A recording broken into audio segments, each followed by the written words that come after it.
have one question here. So before your question, just tell us your name and your affiliation, please. You can stand up so people can see you. Thank you very much.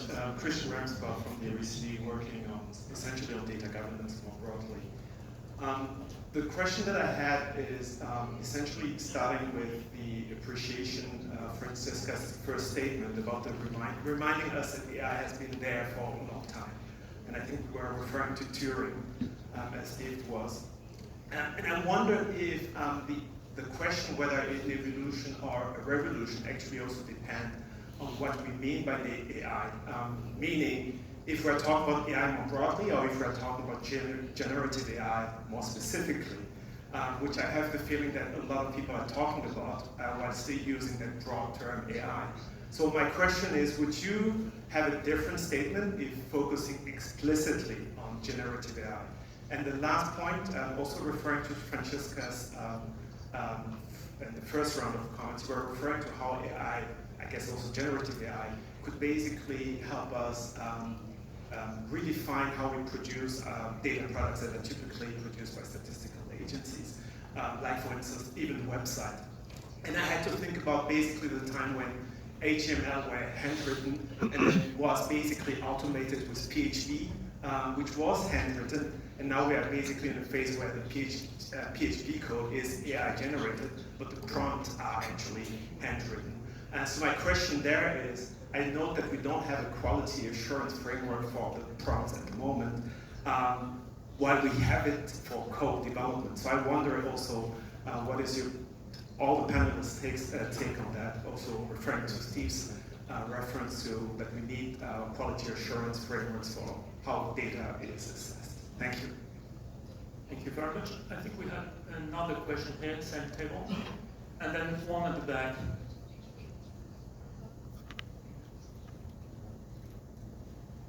Yes, this is Manuel from UNICEF. I work mostly on the data technology innovation. That was an amazing panel, and I like to see a lot of, I love seeing how much of that evolution of a revolution framework it is. But one question I have for, that I haven't heard enough here is how much you think AI is challenging the world for which the official statistics world was meaning.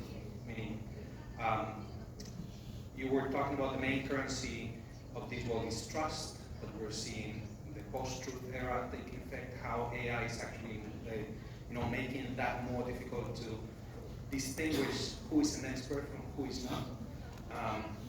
We are talking, or you were talking also about validation by human experts being one of the main core values that we can provide in this space, but how much money is already Meta and this company is putting in validation by humans, but not of this community. So a little bit wanting to hear your reflection on how much you think AI is changing the world outside of official statistics, a world that was kind of dominated not so long ago by the official statistics community. Thank you. Thank you very much. And the third question goes, yes. Yes, thank you. I'm from Statistics Korea. I have a question regarding the transparency problem. There were many talks about open sources and transparency, but there was also a mention about security. Some might argue that these are conflicting values. So my question is, how would you balance those transparency and security while incorporating AI technologies into the workplace? Another question is that in terms of experimentation of AI technologies, what strategies would there be to promote and justify the potentially substantial cost for it to the masses? What benefits could it bring to, in terms of individuals? Then those are my questions. Thank you. Thank you very much. So I'll give the floor back to the panelists. I believe we'll have time for another round of questions. So 3 questions, very different. I'm not going to point any of them to you individually, but feel free to touch on the 3 of them. One was on definition and impact of AI definition and what we were speaking about, and the question of quality frameworks for AI. The other one was looking at outside artificial statistics and the impact of AI on the world and how it turns into statistics eventually. And this last one on incentives and transparency. So I don't know who wants to start on some of these questions. Yes, thank you. Maybe it's easier to go first. Absolutely. Yeah, so I will maybe try to address the first question of the last speaker about the transparencies and the securities. So as I mentioned, I regularly work with the communication experts, and they are very seriously worried about how to communicate the use of AI, generative AI, to the public, because it's their main job, like managing the brand and then doing risk assessment about the reputation harms and so on. So we have actually a working group looking at the impact of generative AI on the communication and what is communication strategies in different organizations. And yeah, I think in terms of transparency, it has to be quite a stepwise approach, because even statistical methods, I mean, NSOs always say we release all the methodology, but it has to be distilled in a way that the users can digest. And I think it gets much more complicated when it comes to AI, because AI itself is quite a black box, and then you don't know to what extent you have to disclose information. And I think one popular, at least the current approach, is having some output-specific disclaimer about, okay, this is assisted by AI, and then it was a fully, there was a full authorization of humans behind, and so on. So I think it doesn't have to be like full transparency where you are opening everything, because then there is this issue of security coming up. But then maybe we have to find like a stepwise approach where we are comfortable and there is agreement between the different NSOs. Okay, this is safe to disclose, and this is also increasing the confidence and the trust in the public that, okay, AI is being used in the official statistic, but there is a human behind. So I think there is no answer as to what is the level of a transparency journey. But then I think one thing that is sure is that there are steps, and that we are starting this journey and the conversation, at least among the communication experts right now. Thank you. Yes, I would agree with my a lot of that. I suppose just to maybe touch on the first question, I think you make a very good point, the difference between generative AI and AI, and I think you're probably right. I think generative AI probably has the potential to be more disruptive and more revolutionary. And AI, because it's very broad, machine learning, etc., is probably more evolution. I think, again, the point around sort of prompt engineering, yes, I think that's a really interesting point, and I suppose touching into the second question, is AI disrupting the world? Yes, people are very scared about it, because we all have jobs. But then on the other hand, you think, well, it's going to create a whole bunch of new jobs, and actually prompt engineering may well be one of those. And I do think around the quality assurance, I suppose, to go back to the project I was leading, part of that is to think about what quality frameworks we need.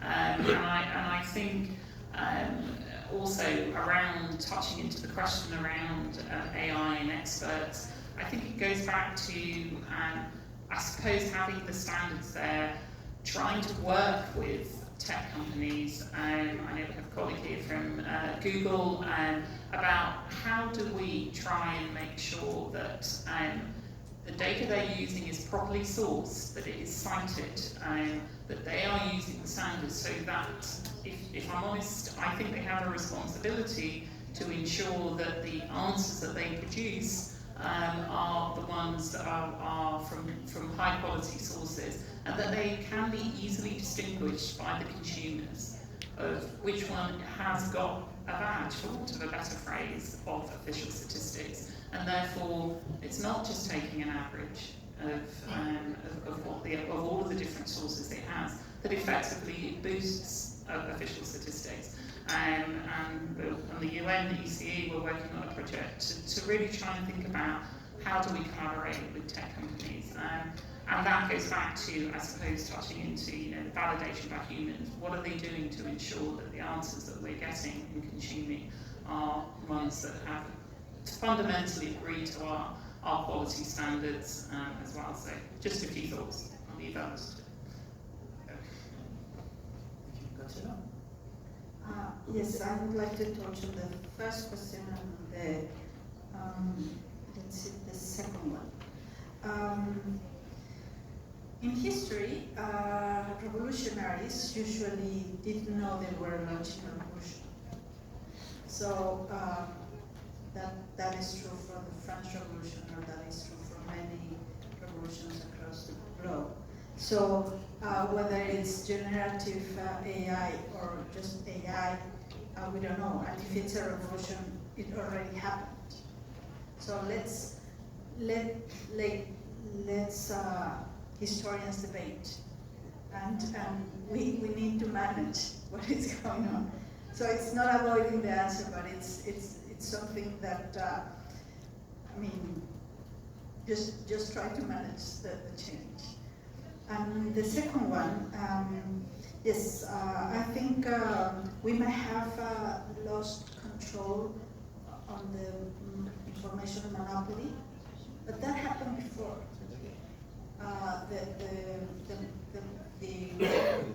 That ecosystem really changed, when not with the AI adoption, but way before. At least that's the case in Mexico, in which data is no longer a monopoly of the National Statistical Office. But that's why we started as a community, started discussing the role of stewardship, data stewardship. And so we need to understand our role as stewards of data before AI, and now with AI, I think that the role is enhanced.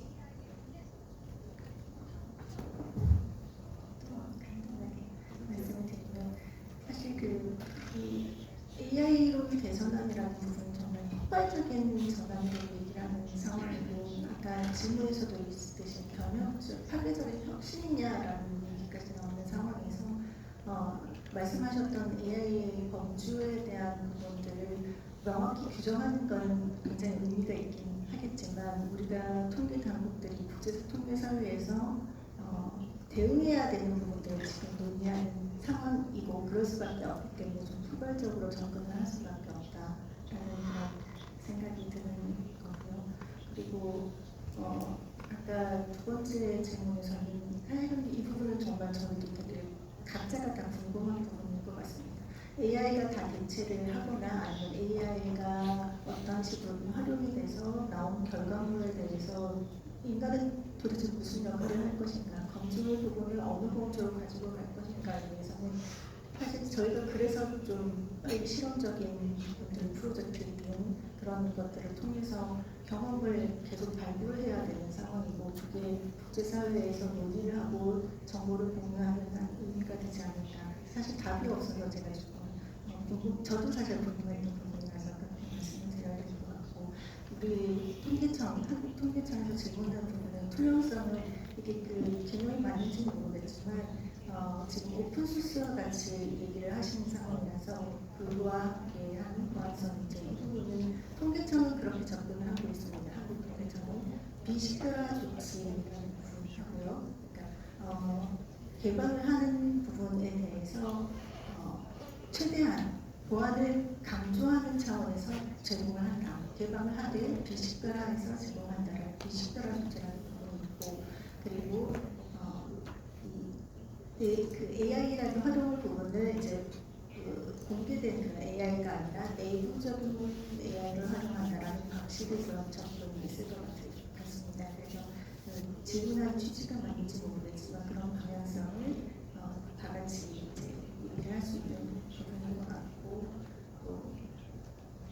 그 질문 중에 하나가 아까 두 번째 질문과 좀 유사한데 그 실험 비용 부분에 대한 그 관점, 이 비용 효율적인 부분이 무엇이냐는 문제고 사실 각 국가의 통계 작성 기관 그리고 그 국제사회에서도 마찬가지인데 지금 거의 뭔가 그 결과가 도출되지 않은 부분들을 지금 문제 제기를 하고 계시는 부분인 거고 그 부분에 대한 정보 공유와 사계 공유를 같이 해 나갔으면 좋겠다는 생각입니다.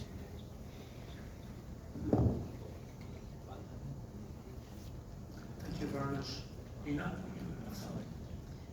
Just on the second question, I agree with Francesca, with Graziella, but I think our strength is on that we already have standards, we already have what to, and the principles, we have what to rely on compared to our competitors or other businesses who also deal with data. We have the standard to be neutral, we are independent. So at the end, this is still what we are. At the core of our business is that we provide trustworthy data. We are not biased. We rely on all the principles that I think are on the rise if we look at the society. That for them, it's for people. I think it's never before has become more important to be aware and of the how the information is put together, how the data is put together. So we are already transparent. We are already neutral. So this is that we can stand on.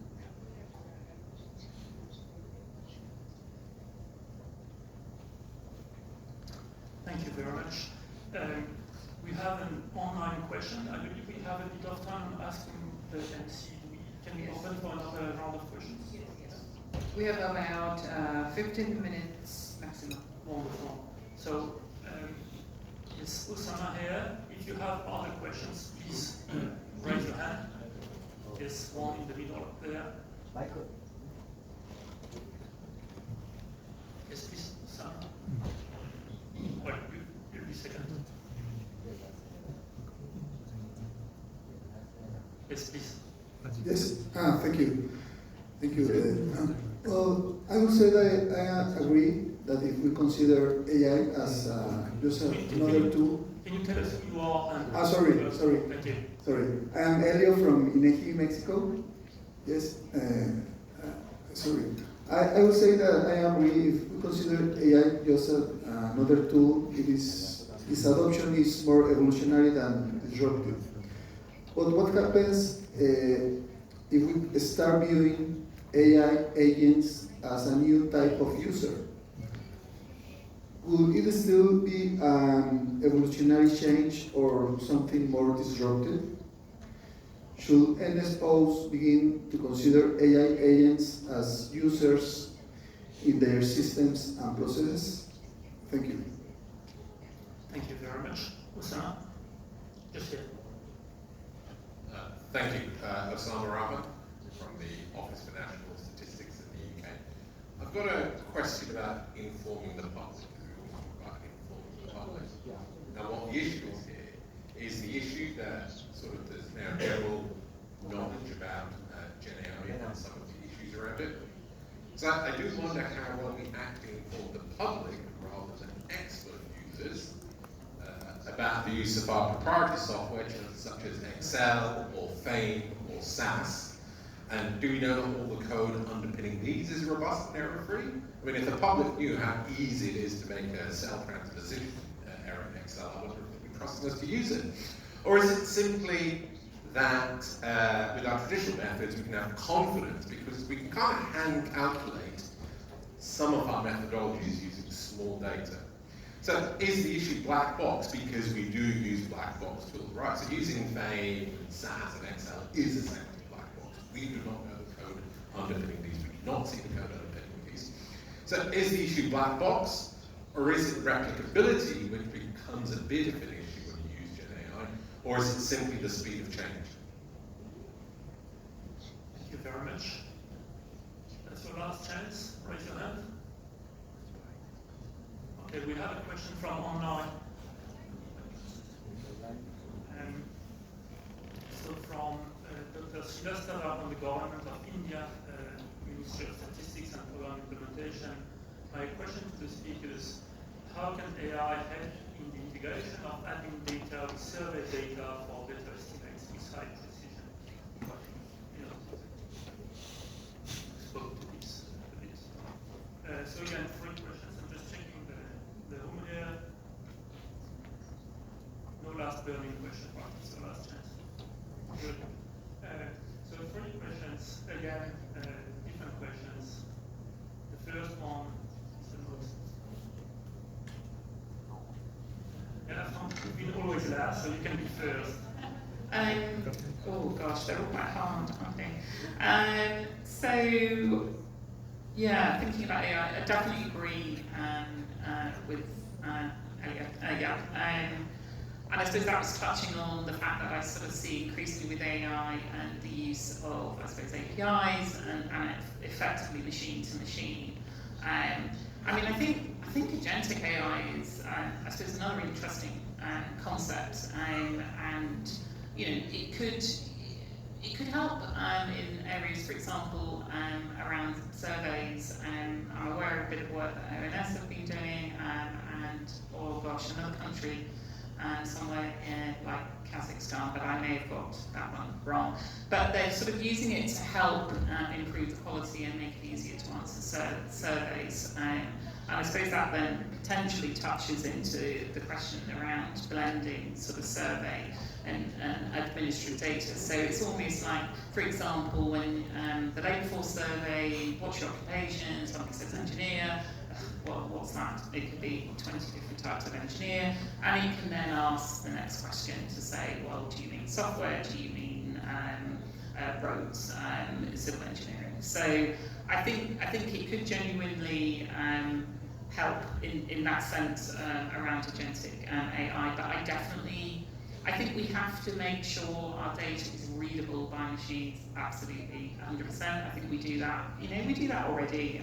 Most organisations have APIs. But I suppose it goes back to the point of actually making sure our metadata is also is readable as well, and that the two come together. And I think that is incredibly important. To Asama's question, I'm just going to answer and just say, well, I think it's all 3, just because I don't want to have to make a decision about that. Yes, black box. It goes back to the point around transparency, explainability, all of those facets of AI, which I think are incredibly important, and I completely agree. I think it was Nikki that said we have to do it in a way that can be consumed by users. So I think absolutely backups is a problem. I think replicating is a problem. I think speed of change is a problem. So I think in informing the public how to try and do all of that in a way that they understand is really difficult, but I think it's always been difficult. You know, I think most people, public don't consume statistics all of the time, and actually some of the communications on how we present data and the visualizations, I think can help that. And maybe which ones worry about black box more, experts or actually the public? And that goes back to trusting the organisation that is providing them, I think, is the most important thing of all in those, and that's why I think we have to really maintain that as our format, because if they trust us, they may not worry. An example, sorry, I will let somebody else speak, but we did there was some research done by Amazon around, did people worry about cloud computing or on-prem? Actually, when you explained it to them, they didn't actually care too much. It was, who is the organisation holding my data trustworthy? I trust you to make the best decisions about where to hold it. So I suppose I think it's the organisations that we need to maintain that trust. Thank you very much, Matthew. Yes, that's it.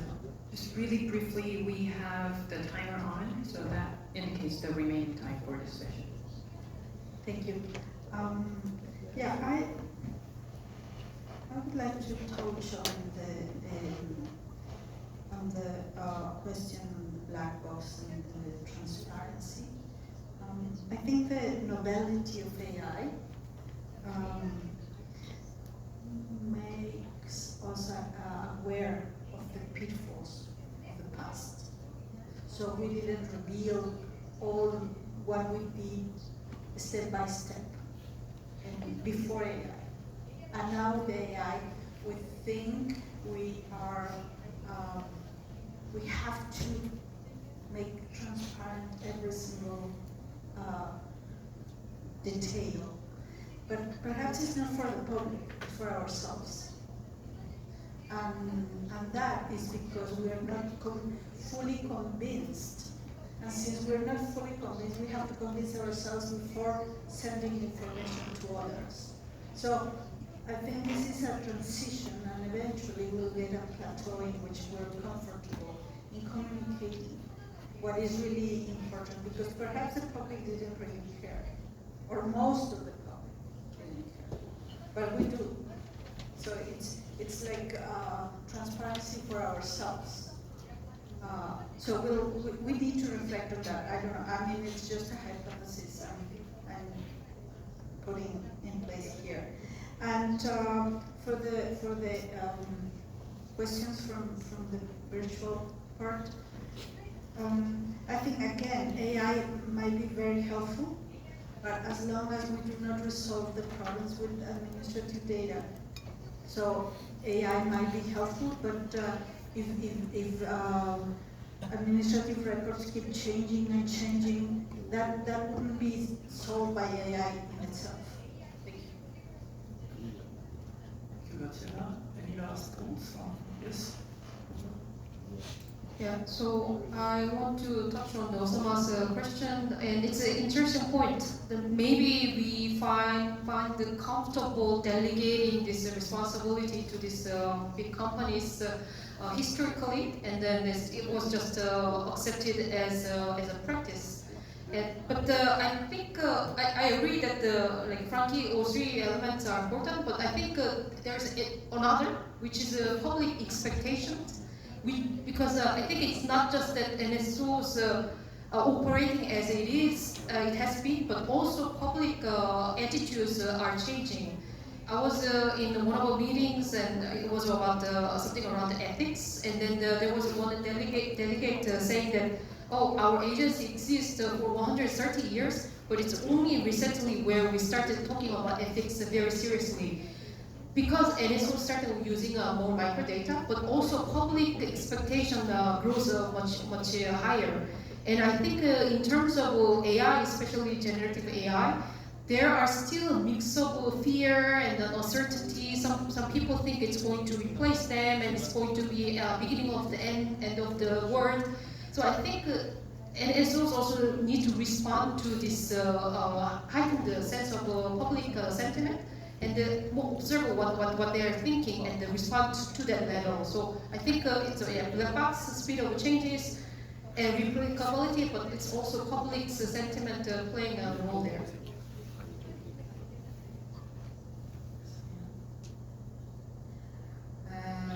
Regarding Osama's question, then I think we also have to think about who is the public.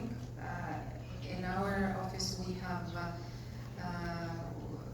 had a fragment analysis on who we are actually dealing with. So we have policymakers, but when we're talking about the public, it's the youth.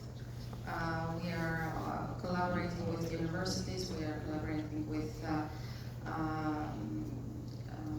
high schools to enhance data literacy, to come to introduce ourselves to young people, how to gather information, how to have critical thinking on source assessment and so on. So I think this is the best that we can do, but we also have a very good social media presence where we actually explain in a very easily and simple language, very difficult and complex matters. So I think this also helps, but collaboration is the key, I think, here. We cannot do it alone. So, would you like to give a few? 일단 그 통계청의 역할이라는 것이 아까 말씀드렸던 것처럼 증거 기반 의사결정을 지원하는 것이 기본적인 그 책무이기 때문에 대중들이 그 증거로 사용하려고 하는 어떤 결과물들에 대해서는 그 블랙박스에 대한 그 투명한 설명을 노력해 나가야 된다는 것은 사실 우리 통계당국의 의무와 책무에 해당이 된다는 다른 패널의 말씀에 전적으로 동의하고요. 아까 세 번째 인도에서 질문하신 부분들에 대해서는 약간 저희가 비슷한 사례가 있어서 제안을 드립니다. 물론 AI의 부분은 아니긴 합니다만 그 가능성 측면이 좀 있어 보여서 말씀드립니다. 행정 자료하고 서베이에 대한 결합에 대한 부분들은 통계청에서는 행정 데이터를 가지고 안에 통계 자료를 이제 통계 등록부를 구축을 하고 있는 상황이라서 그 시청자님께서 말씀하셨던 것처럼 그 자료가 정제되어 있는 정제라는 부분들이 또 있을 것 같긴 한데 결국은 이제 행정 데이터하고 서베이 데이터의 항목에 대한 검색 연계, 그러니까 어떤 부분을 연계해서 의미 있는 데이터를 만들 수 있을 것인가에 대한 그 서칭 기능이 AI를 통해서도 가능한 부분인 거고, 그래서 그런 상황에서 어떤 통계를 작성을 할 수 있을 것인가, 연계의 방식, 그리고 그 데이터의 그 말하자면 정제의 과정, 그리고 추정 분석, 추정값이 굉장히 중요한 상황이 될 것 같습니다. 행정 데이터는 전수이고 서베이는 대부분 이제 표본이기 때문에 그런 부분들에 대한 추정, 이런 절차적인 부분에 대해서도 저희가 그 GSBPM의 다양한 단계에 대한 AI를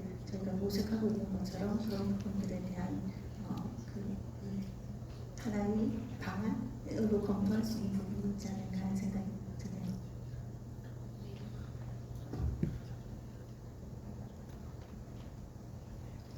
Well, thank you very, very much. I think this brings us to an end of this first panel.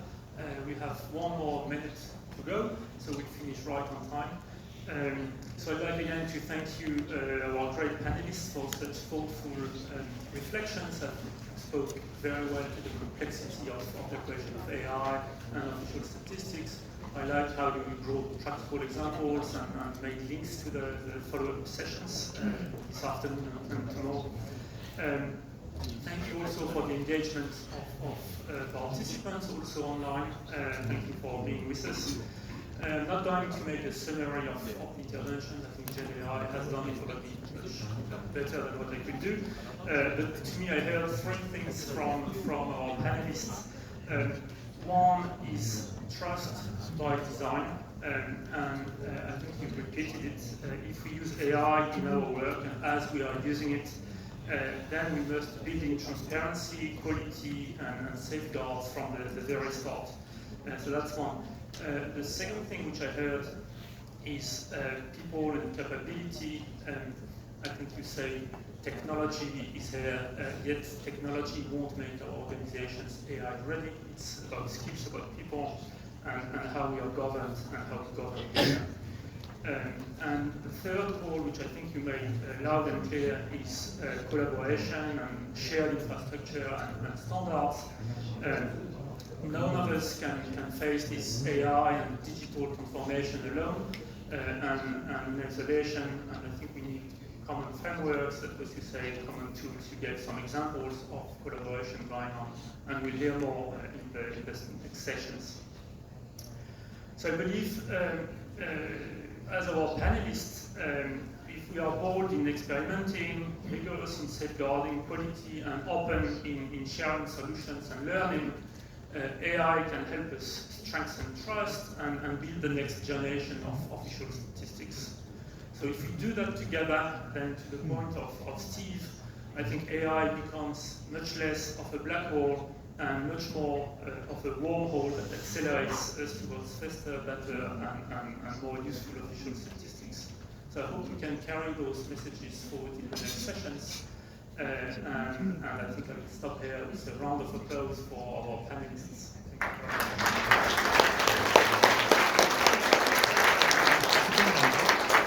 Many thanks to the panelists and the moderator of session 1 for their valuable contributions. We will now take a lunch break until 2 p.m. and the lunch will be served at your seats.